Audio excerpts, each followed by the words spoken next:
वज़ीर आज़म इमरान खान का गिलगित बल्तिस्तान को सूबे का दर्जा देने का ऐलान। कहा इक़दाम UN की करारदाद को मद्देनजर रख कर किया गया। गिलगित के यौम आज़ादी की तकरीब से खिताब में वज़ीर आज़म की मोदी हुकूमत पर कड़ी तनकीद। बोले भारत में पाकिस्तान और मुसलमानों से नफरत करने वाली हुकूमत है। हिंदुत्व का नारा लेकर जो जुल्म कश्मीरियों पर हुआ ऐसा पहले ही नहीं हुआ। मोदी की हुकूमत हर किस्म के इंतशार फिरका वाराना फसादात को हवा दे रही है।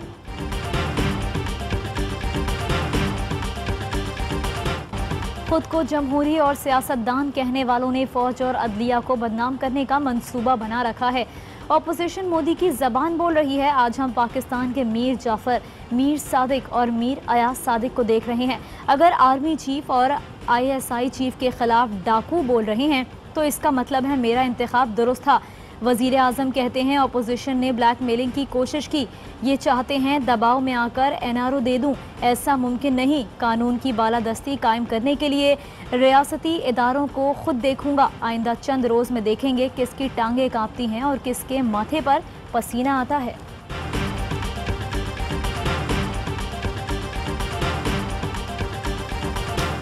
भारतीय लॉबिस्ट से मुलाकात में अदलिया और सिक्योरिटी फोर्सेस पर तनकीद पर बात हुई। अपोजिशन के बयानात उसी का तसलसल है। नून लीग ने लॉबिस्ट से मुलाकात और उनसे मुताल्लिक निकात पर आज तक जवाब नहीं दिया। मुनासिर कहते हैं गद्दारी के फतवे नहीं देते। पाकिस्तान नून लीग की वजह से ग्रे लिस्ट में गया। इन लोगों ने फैटफ कवानीन के बदले तहरीरी NRO मांगा। ये लोग पाकिस्तान की जीत को मुतनाज़ बनाने की कोशिश कर रहे हैं। अपने मज़मूम अज़ाइम की तकमील के लिए तारीख मस्क नहीं कर सकते। हम भारत की आने वाली नस्लों को सबक दे चुके हैं।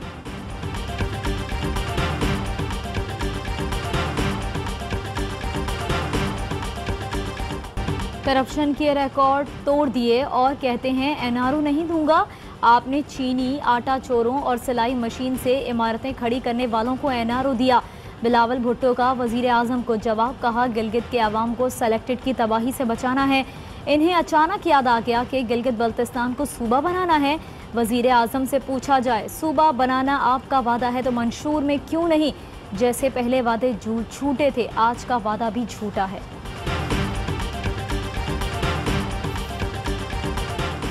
मरियम नवाज कहती हैं हक भीख की तरह मिले और ऐसा सलूक होगा तो हमें ये मंजूर नहीं।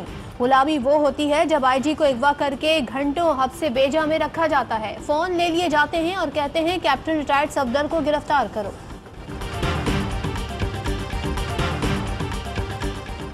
वज़ीर आज़म इमरान खान धमकियां ना दें और इदारों के पीछे छुपना बंद करें।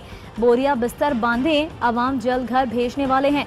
मरियम औरंगजेब की नून लीग के इजलास के बाद मीडिया से गुफ्तगू। राना सनाउल्लाह कहते हैं हुकूमत अपोजिशन और इदारों के दरमियान तसादुम चाहती है।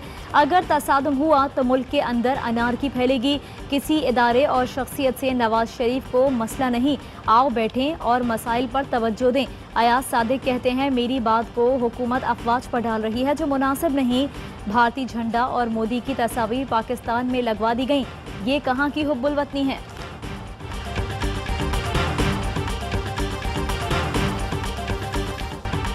अयाज सादिक को बयान देने के लिए कहा गया। लंदन से फोन आया कि डटे रहो, बाहर बैठकर मुल्क के खिलाफ बात करना आसान है। नवाज शरीफ दिलेर हैं तो मुल्क वापस आए। एजाजुल्लाह कहते हैं मुल्क और फौज के खिलाफ नया बयानिया सामने आया है। ये बयानिया दुश्मन का हो सकता है, मुल्क के खैर खा का नहीं।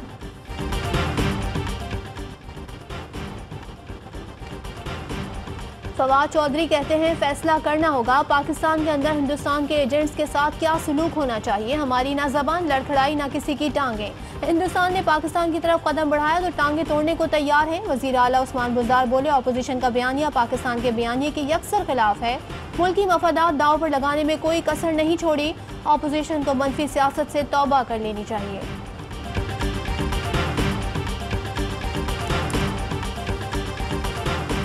PDM जलसों पर पाबंदी का मामला ज़ेरे गौर नहीं। जहां मर्जी जलसा करें, हुकूमत सिक्योरिटी देगी। शौकत यूसुफजई कहते हैं अपोजिशन के पास आवाम के लिए कोई प्रोग्राम नहीं। ये सियासत कम, इंतशार ज्यादा फैला रहे हैं। दहशत गर्दी वाक़े के बाद पेशावर में जलसा दानिशमंदी नहीं होगी। तहरीक इंसाफ की कराची में पाकिस्तान जिंदाबाद रैली, कारकुनों की बड़ी तादाद शरीक। शिरका से कुछ देर बाद रहनुमा खिताब करेंगे।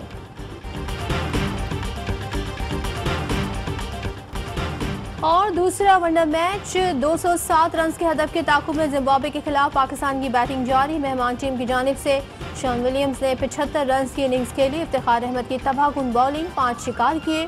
मूसा खान की डेब्यू पर 2 विकेटें। पाकिस्तानी अंपायर अलीम डार्की ने खास मैच सबसे ज्यादा वनडे मैचेस में अंपायरिंग करने का रिकॉर्ड अपने नाम कर लिया।